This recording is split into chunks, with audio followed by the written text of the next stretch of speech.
Good afternoon, everybody. Thank you so much for having me here. मैं दिल से बोल रहा हूँ. I was looking forward to this day. ये चर्चा कुछ समय पहले हुई और मुझे सृजन के बारे में जानकारी दी गई और उस दिन से I was just waiting कि मैं यहाँ आऊँ, आप सबसे मिलूं, आप सबकी पॉजिटिव एनर्जी को यहाँ से लेकर जाऊं. So thank you so much for giving me this opportunity. Thank you so much principal ma'am Sadhana ji, मैं आपका दिल से मैं धन्यवाद करता हूँ कि आपने मुझे ये अनुमति दी यहाँ आने की. प्रभा जी का मैं धन्यवाद करूंगा, छायानिका जी का मैं धन्यवाद करूंगा, Ritika the president of student union, आपका बहुत बहुत धन्यवाद ऋतिका. एंड यहाँ पे मौजूद all the members of the faculty, यहाँ पे मौजूद मैनेजमेंट के तमाम सदस्य एंड मोस्ट इम्पोर्टेंटली यहाँ पे मौजूद सारे खूबसूरत students, thank you. And I am happy that I could make it because हर वो व्यक्ति जो थोड़ा बहुत भी न्यूज और राजनीति को देख रहा होगा तो उनकी जानकारी में होगा कि ये 2 दिन थोड़े राजनीतिक उथल पुथल के चल रहे हैं. पार्लियामेंट में भी 1-2 विषय ऐसे आए हैं जिसको लेकर लंबी डिबेट चल रही हैं. I want to share this because contrary to the believe that politicians don't really work या वो इतनी मेहनत नहीं करते हैं, but I just want to tell you कि कल रात हम लोग पार्लियामेंट में 3 बजे तक थे. रात में 3 बजे पार्लियामेंट खत्म हुआ, गए वापस, सुबह आए, फिर सुबह मॉर्निंग लोकसभा में क्वेश्चन था. आई वॉज जस्ट फेयरिंग कि कहीं ऐसा ना हो कि किसी कारणवश, क्योंकि जो बिल कल लोकसभा में आया वो आज राज्यसभा में भी आना था, सो आई वॉज जस्ट फेयरिंग कि किसी कारणवश ऐसा नहीं होना चाहिए that I miss this opportunity. But मुझे लगता है आप सबने इतने दिल से, इतनी शिद्दत से मुझे बुलाया that I am here. And since I am here, बिना कोई ज्ञानबाजी किए हुए, I honestly speaking I don't even know कि मुझे क्या कहना चाहिए और क्यों कहना चाहिए.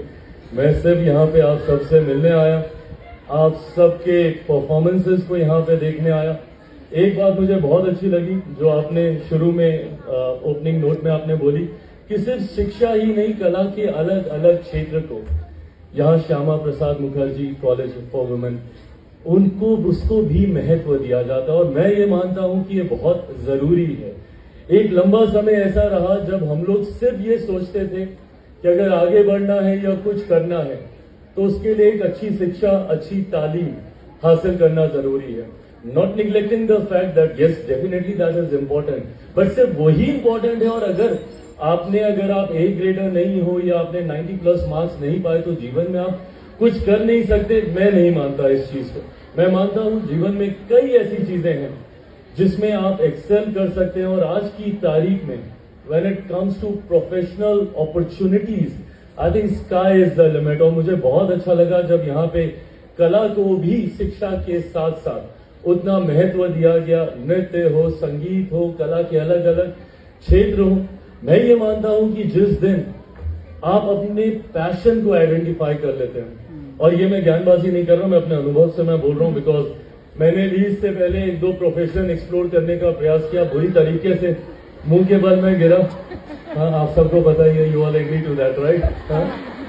मुंह के बल में गिरा अंटिल वो क्या है, इंग्लिश में एक कहावत है ना, दैट यू हैव टू किस many frog before you find the.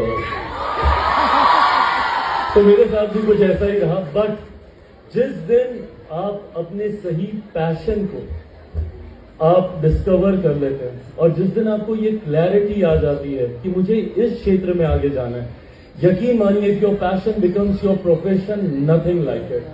And मैं ये सिर्फ आप सबसे आग्रह कर सकता हूं आज इस मंच के माध्यम से कि सिर्फ अपने ड्रीम्स, अपने पैशन उसको फॉलो करें. अगर वो शिक्षा के क्षेत्र से जुड़ा हुआ हो बहुत अच्छी बात है, बट सिर्फ डॉक्टर इंजीनियर बनकर ही इंसान आगे बढ़ सकता है मैं नहीं मानता. बड़े बड़े कला के क्षेत्र से जुड़े हुए ऐसे लोग हैं जिन्होंने राष्ट्रीय ही नहीं अंतर्राष्ट्रीय स्तर पर हमारे देश का नाम ऊंचा करने का काम किया. एक्टर्स हो, डायरेक्टर्स हो, सिंगर्स हो, खेल कूद से जुड़ी हुई हस्तियां हैं जो राष्ट्रीय नहीं अंतर्राष्ट्रीय स्तर पर जब पदक जीतकर हमारे भारत का नाम रोशन करते हैं तो हम लोग को गर्व होता है. ये सब वो इसीलिए कर पाए क्योंकि उनको मजा आता है अपना काम करने में. और काम करने को जब आप एंजॉय करने लग जाएंगे, आई say this repeatedly but I do genuinely believe when I say this, कि जिस दिन अगर आपको काम करते हुए घड़ी देखने की जरूरत ना पड़े, जिस दिन आपको बार बार ये ना देखना पड़े कि कितना समय और आप काम करते गए एंड फाइनली यू रियलाइज कि अरे रात के 2 बज गए, मुझे तो पता ही नहीं चला।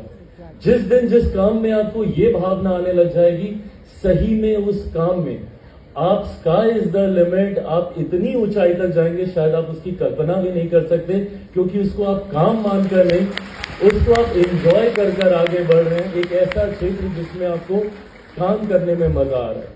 ये मैं आग्रह जरूर करूंगा कि प्लीज फॉलो योर ड्रीम्स, सपने देखें, बड़े सपने देखें। मेरे बारे में ये आरोप लगाए जाते हैं मेरे विरोधी, मेरे समकक्ष के लोग भी, जो संभवतः आपको उतना आगे बढ़ते हुए नहीं देखना चाहते हैं। Then first when I say this, most of the people around you, I think except your parents, your teachers, बहुत कम लोग ऐसे होते हैं जो सही में आपको आगे बढ़ते हुए देखना चाहते हैं। बहुत कम लोग ऐसे हैं। अपना कंपटीशन कोई नहीं चाहता। हाँ, डेफिनेटली हर माता पिता ये जरूर चाहते हैं कि मेरा बेटा या बेटी मुझसे जरूर आगे निकले, बट अदरवाइज ना के बराबर लोग ऐसे होंगे जो अपना कंपटीशन चाहते होंगे एंड दे वांट कि आप जितना नाकाम हो, आप जितना बुरा प्रदर्शन करें, उनको उतनी खुशी होती है, भले शायद आके घड़ियाली आंसू आपके साथ बहाएंगे। ये मैं इसलिए बोल रहा हूं क्योंकि ऐसे आपकी महत्वाकांक्षाएं ही आपको आगे लेकर जाएंगी। जिस इल्जाम का मैं जिक्र कर रहा था, मेरे बारे में कहा जाता है कि I am ambitious, I am over ambitious, मैं बहुत बड़े सपने देखता हूं। मैं देखता हूं, अगर मैंने नहीं देखे होते तो शायद अभी तक मैं बर्बाद हो जाता, मैं समाप्त हो जाता। मेरे उन सपनों ने मुझे जीवित रखा। आज अगर मैं यहां तक मैं पहुंचा हूं, सिर्फ इसलिए पहुंचा हूं क्योंकि मैं एम्बिशियस था, मैं ओवर एम्बिशियस था। हर वो व्यक्ति, मुझे नहीं पता कितने लोग यहां पे होंगे, बट जिन्होंने मेरे पिछले 3 साल का सफर देखा है, वो 3 साल मेरे जीवन में ऐसे थे जहां पे मुझे राइट ऑफ कर दिया गया था, जहां पे मेरे बारे में पॉलिटिकल ऑब्चुरीज लिख दी गई थी और कह दिया गया था कि चिराग पासवान समाप्त है, he is a close chapter now. हाल फिलहाल के दिनों में एक सर्वे हुआ जिसमें, I am not flaunting my self, but मुझे टॉप 100 मोस्ट पावरफुल इंडियंस में मुझे शरीक किया गया। बट एक समय ऐसा भी था जब उन्हीं के द्वारा मेरे बारे में कहा गया था कि अब Chirag Paswan is a close chapter, अब इनका कुछ नहीं हो सकता। ऐसे में मेरी उन ख्वाहिशों ने ही, मेरी उन महत्वाकांक्षाओं ने ही, और मेरा उस वक्त अति महत्वाकांक्षी होना कि हार तो मैं नहीं मानूंगा, कुछ भी हो जाए, उस जिद ने मेरी हिम्मत को बनाए रखा। आसपास अगल बगल वाले कई ऐसे होते हैं, except your parents, and that was the time when I lost my father too, so the only parent I had in my life was my mother, who stood like a pillar besides me. वो मुझे ताकत देती रही, वो मुझे ऊर्जा देती रही, बट उसके अलावा किसी चीज ने मुझे जीवित रखा तो मेरी जिद ने, मेरी महत्वाकांक्षाओं ने। और मैं चाहूंगा कि जिस भी क्षेत्र में आप जाएं, उस क्षेत्र में अगर आप नंबर 1 पर नहीं गए, उस क्षेत्र में अगर आप बेस्ट नहीं बने, तो फिर उस क्षेत्र में होने का फायदा क्या। सो विद होप, विद उम्मीद कि मैं कल के उन फ्यूचर सुपरस्टार्स को देख रहा हूं, भले अलग अलग क्षेत्र में हो, शिक्षा से जुड़े हुए हो, कोई लॉयर बनना चाहेगा, कोई डॉक्टर बनना चाहेगा, कोई टीचर बनना चाहेगा, कोई इंजीनियर बनना चाहेगा, कोई एक्टर, कोई डांसर, कोई म्यूजिशियन या कोई खिलाड़ी बनना चाहेगा। जिस भी क्षेत्र में आप जाएं, ड्रीम करें फॉर द बेस्ट। उस क्षेत्र में जितनी ऊंचाइयां संभव हैं, वहां तक पहुंचने का आप सपना जरूर देखें। और ये सपने सच होते हैं, मैं मानता हूं।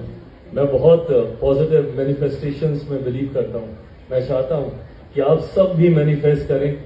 नॉट दैट कि सिर्फ मैनिफेस्ट करके हाथ पे हाथ धर के बैठा है, मेहनत भी आप ही को ही करनी है, बट ये पॉजिटिविटी आपको आगे लेकर जाएगी। अभी जैसे ही मैं कमरे में घुसा, मैं मैम को यही कह रहा था, मैंने बोला there's so much of positivity in this room, everybody is so happy, so charged up, so excited। और ये ऊर्जा, ये वही ऊर्जा है जो आपको प्रोत्साहित करती है आगे बढ़ने के लिए। So with a hope and a believe, और खास तौर पे आप सब, जब आज मैं यहाँ गर्ल्स कॉलेज में यहाँ पे मौजूद हूँ, आप सब हमारे देश की नहीं, हमारे दुनिया की वो आधी आबादी हैं जिसकी वजह से ये दुनिया है। आज जब हम लोग सृजन के कार्यक्रम में जब हम लोग यहाँ पर आए हैं, ऐसे में मातृशक्ति, नारी शक्ति दुनिया का आधार है। दुनिया को चलाने वालों में से आप हैं। आप अगर नहीं हो तो ये दुनिया समाप्त हो जाए। आप में वो शक्ति है जो इस सृष्टि का सृजन करती है। आप में वो ताकत है, आप में वो ऊर्जा है जो इस निरंतरता को बरकरार करके रखती है। ऐसे में most of the time when people come and discuss about women empowerment and कि कैसे हम लोग नारी सशक्तिकरण की हम लोग बात करें, मैं हकीकत में कहता हूं और कहने के लिए नहीं कहता, मैं इस बात को मैं मानता भी हूं because I have lived around a lot of women around me, my sisters, my cousins, my niece, my mother, my masis, my chachis, everybody. I had a lot of women around me, so I know this for a fact कि नारियों को सशक्त करने वाले पहली बात तो हम लोग कोई नहीं होते। आप में खुद में वो शक्ति है, आप में खुद में वो ताकत है कि आप देश नहीं दुनिया को आप बदल सकते। दुनिया चलनी बंद हो जाए अगर नारी शक्ति मौजूद नहीं हो। हम लोगों ने शिव तांडव से इस खूबसूरत कार्यक्रम की हम लोगों ने शुरुआत की। महादेव का बहुत बड़ा भक्त हूं, बट महादेव के सबसे खूबसूरत स्वरूप में से अर्धनारेश्वर का वो रूप है, जहां आदि शक्ति के रूप में माता स्वयं उनके साथ उस रूप में विराजमान होती हैं। ऐसे में मैं ईमानदारी से मैं मानता हूं कि आप सब में वो ताकत है और हम में से कोई नहीं है आपको गाइड करने वाले, आपको सशक्त करने वाले, आपको एम्पावर करने वाले। वो ऊर्जा आपके अंदर खुद है, कोई दुनिया में आपको हरा नहीं सकता। आप अगर सही में कभी हारते हैं ना तो सिर्फ अपने दिल से हारते हैं। जिस दिन आप यहां से हार मान लेते हैं ना, उस दिन सही में आप टूट जाते हैं, आप हार जाते हैं।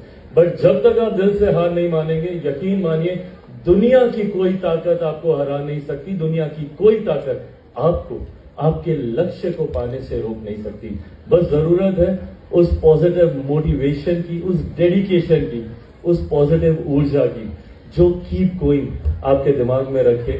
उस लक्ष्य की ओर निरंतरता में आप चलते रहे जब तक आप उसको हासिल ना कर ले। मैंने कहा ज्ञान नहीं दूंगा, नेताओं के साथ प्रॉब्लम होती है। ये मंच मिलता है, जो दिमाग में आता है बोलने लगते हैं। जैसा मैंने कहा कि जब मैं आया भी था तब भी मुझे नहीं पता था कि मुझे बोलना क्या है, मुझे कहना क्या है। I just came here to meet you all, to interact with you all and बस कुछ खूबसूरत समय आप सबके साथ बिताने आया हूँ। आप सबके साथ वो पॉजिटिव ऊर्जा लेकर जाने के लिए आया हूँ। प्रिंसिपल मैम भी बोल रही थी और सबने इस बात का जिक्र किया कि हम लोग कॉलेज में कभी बूढ़े ही नहीं होते बिकॉज इतने यंगस्टर्स के साथ हम लोग इंटरेक्ट करते हैं। तो वो यंग एनर्जी लेने आया हूँ क्योंकि अब उम्र के उस पड़ाव में मैं जा रहा हूँ जब I am on the other side. I'm on the other side, so it's important to keep interacting with the youngsters, and I don't want to be one of those sad, boring politicians जो सिर्फ boring बातें करते हैं, conservative style of politics करते हैं। मैं चाहता हूँ जब यहाँ पे जिक्र हो रहा था विकसित भारत के निर्माण का, आप सब वो पीढ़ी हैं जो उस विकसित भारत के निर्माण में एक अहम भूमिका निभाने वाली है। हमारी वो पीढ़ी थी जो कहीं ना कहीं वो इकोसिस्टम जरूर तैयार कर रही है, आपको वो तैयारी, वो नींव देने का प्रयास कर रही है, बट देन इवेंचुअली उस पे जो एक विकसित भारत की इमारत जो खड़े करेंगे वो आप ही सबकी पीढ़ी है, जिसको अमृतकाल मेरे प्रधानमंत्री जी बुलाते हैं। आप सब ने भारत को विकसित भारत बनाना है, तो एक बड़ी जिम्मेदारी आप सबके कंधे के ऊपर है, क्योंकि आप वो लिंक हैं, आप वो कड़ी हैं जिन्होंने डेवलपिंग इंडिया से डेवलप इंडिया तक का सफर पूरी तरीके से उसमें अपना योगदान देते हुए, उसमें अपनी सहभागिता निभाते हुए आप लोग करेंगे। तो एक बहुत बड़ी जिम्मेदारी आने वाले वर्षों में आप सबके ऊपर है। मैं ये मानता हूं, not because I am the part of this government और I am a minister in this government, but I know कि आज की तारीख में देश एक ऐसे नेतृत्व के साथ आगे बढ़ रहा है जिन्होंने बहुत सी चीजों को साइडलाइन करके विकास को गति देने का काम किया। Eventually we have a target in front of us. As a kid, when I was of your age, I used to think that India is a developing nation, developing nation, developing nation. कब तक सुनते रहेंगे हम developing nation? कभी ना कभी तो हम भी एक विकसित देश बनेंगे। ऐसे में आज वो लक्ष्य हम सबके पास है 2047 तक भारत को एक विकसित देश बनाने का। इस उम्मीद के बाद कि कॉलेज के इन खूबसूरत दिनों के बाद जब भी आप बाहर निकलेंगे तो आप उस विकसित देश के निर्माण में अपने अपने क्षेत्र से जिस भी फील्ड में आप जाएं एक ईमानदार भूमिका निभाएंगे। बट जीवन के उस जद्दोजहद में घुसने से पहले, and trust me, there gonna be many challenges, not that I am scaring you all, but जीवन बहुत परीक्षाएं लेता है और वो जरूरी भी है। जब जीवन आपको सिखाता है वो किसी भी टेक्स्ट बुक से ज्यादा बढ़िया तरीके से सिखाता है। और जीवन से जब आप सीख के आगे बढ़ते हैं, जीवन की ठोकरें खा के जब आप आगे बढ़ते हैं, मैंने खुद खाई है इसलिए मैं बोल रहा हूं, जब आप उसके बाद जब आप आगे बढ़ते हैं तो आपसे ज्यादा सशक्त, आपसे ज्यादा इन कंट्रोल कोई व्यक्ति नहीं हो सकता। मैं बस इतना बोलूंगा, आने वाले समय में कई ऐसी परिस्थितियां आएंगी